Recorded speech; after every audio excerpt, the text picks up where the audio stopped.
بسم الله الرحمن الرحيم. طبعا مفيش خلاف ولا اختلاف على ان الكاتب الكبير الله يرحمه نجيب محفوظ هو كاتب عالمي، ولكن قصة أولاد حارتنا خصيصا بالذات كان عليها لغط كبير جدا أثناء نشرها، والجدل ده يعني واصل حتى الآن إلا في الأوساط العلمانية أو العلمانية. فالأخ عمرو سعد عايز يخوض هذه التجربة، وأعتقد ليه بالذات دلوقتي؟ لأن المناخ مهيأ تماما لفكرة الجبلاوي اللي هو يعني الشخصية الرئيسية في أولاد حارتنا، والمحاكاة اللي مع يعني كبير الهوارة. طبعا كل اللي قرأ أولاد حارتنا يعرف اللي أنا بقوله ده، يعني اللي ما قراهاش مش هيفهمها. أولا عمرو سعد ممثل موهوب جدا جدا جدا،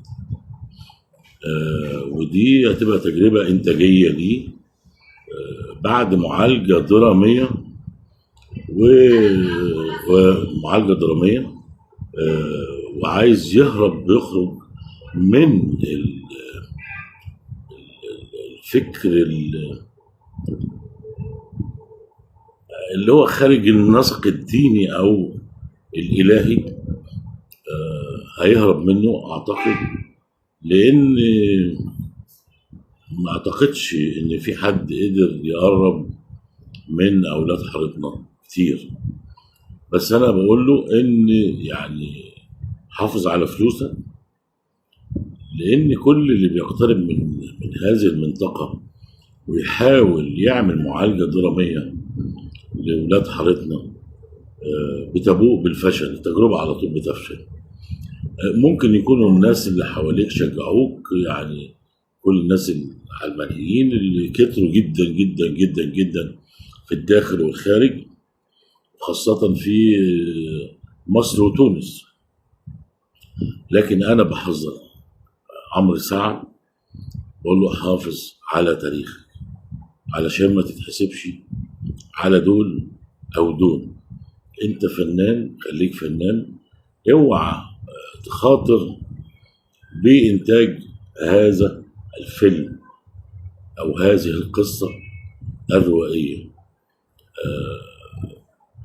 بحس إن فيها مس من الجن، يعني اللي بيعمل أولاد حارتنا ده أو النوعية دي من القصص هي غريبة عن مجتمعنا، مش بتاعتنا.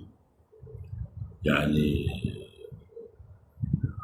أنا في حرج إن أنا أتكلم عن الكونتنت بتاع الفيلم والحبكة الدرامية اللي موجودة والمحاكاة اللي موجودة، اللي يعني ما بيقبلهاش الدين ولا مجتمعنا المتدين بطرفيه مسيحي أو مسلم. لكن أنا بقول له إن التجربة اللي هتاخدها دي تجربة خطيرة جدا، اوعى تغامر بكل مستقبلك الفني عشان يعني نزوة فنية. عايز تعمل عمل كبير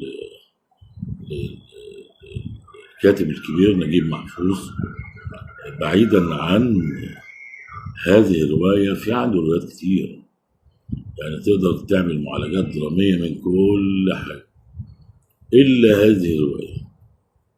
هذه الرواية يعني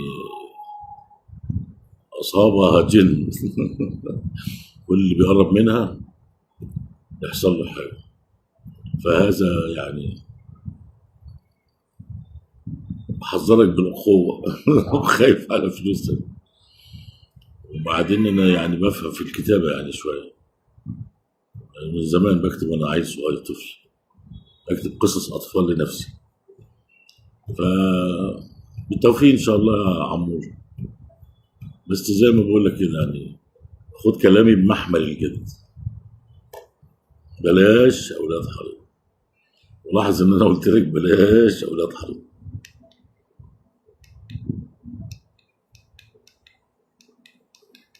حتى مش عايز يقفل.